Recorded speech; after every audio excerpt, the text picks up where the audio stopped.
Are you a responsible gun owner? Are you a responsible gun owner? Are you a responsible gun owner? Are you a responsible gun owner? Are you a responsible gun owner? Are you a responsible gun owner? The PNP Civil Security Group would like to advise all firearms holders to renew their license to own and possess firearms and firearms registration within 6 months before its expiry date.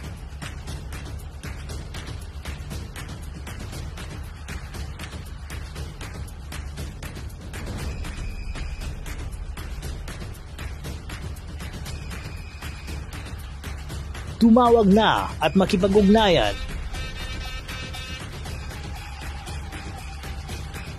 Be a responsible gun owner and be a good Filipino citizen. Huwag maging biktima ng expired mong lisensya.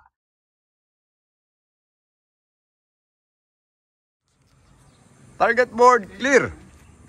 So ito po ang ating re-review, no? TH9 ng Taurus Armas Brazil. So yan. Ito po ay ano, no? Ito ay hammer fired na polymer receiver pistol. Ito po ay may double na slide stop, both ambidextrous slide stop release, double safety po, no? Ganda, no? At ito po ay hammer fired, hindi po to striker fire pistol. Ito ay hammer fire. Uy, naku ma'am, dali. Ma'am, wag muna. Oo. Ito po ay hammer fire pistol po, no? Hindi to striker fire. So ito po, de-demo natin at susubukan natin patama. May mga nagre-request din ito na atin itong i-review, pero try natin kung kayang ipatama ni Corexman. So yun po yung target board, no? Clear. So clear na po yan. So sumilan natin sa 5 meters. So bunot. Hindi pa natin huwag muna natin i-zeroing. Subukan lang natin kung kaya natin itama from the holster papunta sa target. Hit, sir. Tumama, ano? Pero siyempre hindi natin kasi kabisado kaya ganun papatama.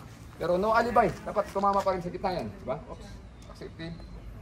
So, no alibay, sabi ko nga, kailangan pag binunod, tumama po ang target. Po yan ang patama, no? So ganun po yung TH9, no?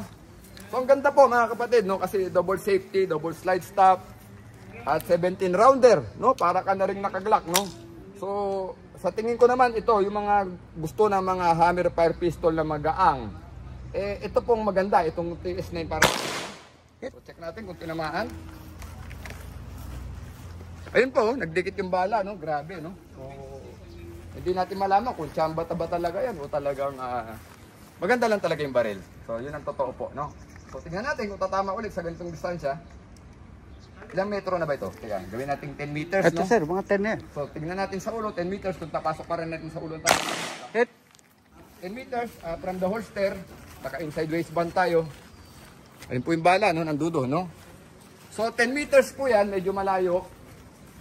Tumama pa rin, no? From the holster. Yan, nakita nyo, hirap bunutin, di ba? So medyo masikip yung inside waistband. Dapat pag binunod po, tumama po sa 10 meters. Hit. Tumama ba? Hit, sir. So TH9, no? Maganda. Ayun, no? 10 meters. Alpha. Humarap tayo, nakataligod tayo. Pagharap natin, tumatama pa rin naman yung baril, no? So, tingnan naman natin kung takatagilid pong ganyan, kung tatama pa rin. Oops, tira, naka-safety. Tingnan natin kung tatama. Tumama ba? Mataas, sir, mataas. Pataas. Tingnan natin kung patagilid kung tatama. Hit. Tumama, no? Yes, sir. Ayun, nagdikit-dikit to, no? So, Cesar Montano pa, no? Ang ganda ng TH9, no? Ito sa Trust Trade yata ito binili ni ano, no? O sa, sa Reloaders Gun and Ammo Trade. So, tingnan natin kung itatama pa rin natin sa mga plate. Nice. Mabuhay Wangga Pilipinas! Mabuhay! Mabuhay Wangga Pilipinas! Mabuhay! Mabuhay One Gun Pilipinas! Mabuhay! Por la Patria!